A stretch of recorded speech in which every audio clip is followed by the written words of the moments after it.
ఒకసారి సాయంత్రం ఒకసారి పర్వాలేదన్నారు పెద్దవాళ్ళు.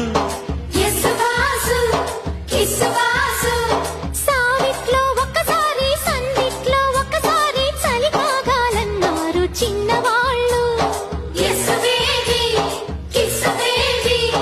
కొక్కరో బంగారు కోడి ముద్దడితే ముదిరింది వేడి.